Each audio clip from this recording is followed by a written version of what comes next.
promote environmental conservation awareness.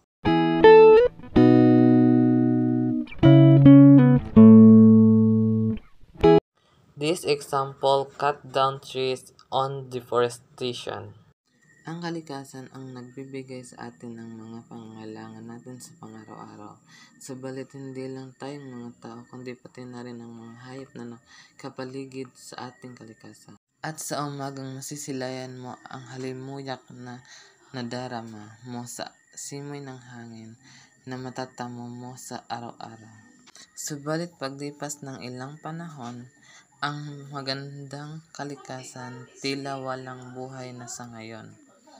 Kaya huwag nating pabayaan ang ating kalikasan dahil dito tayo kumukuha ng mga pangangailangan natin sa pang-araw-araw.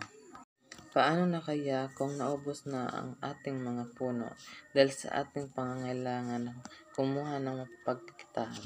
Subalit ito ay hindi natin napalitan ng maaga. Ano na ang mangyayari sa ating inang kalikasan?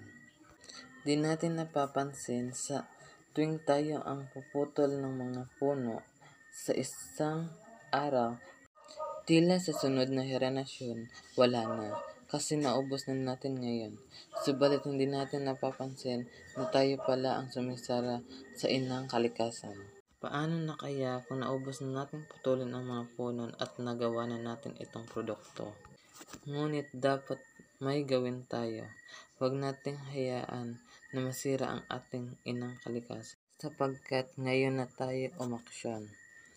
Tila magandang solusyon sa ating kalikasan. Dapat huwag nating kalimutan na ang kalikasan ay hindi nagbibigay yaman, kundi ito ay ating pinaghihirapan. Kaya't mahalin natin ang kalikasan, ipaglaban natin na anumang hamon sa ating buhay. Mapapanatili pa rin natin na maganda ang ating kapaligiran.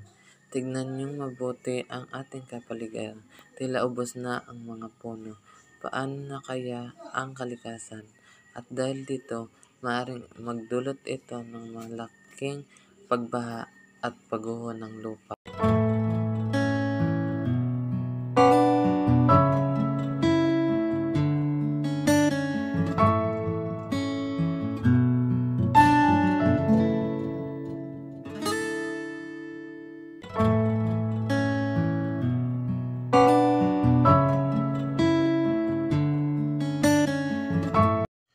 Therefore, solutions and protecting environment.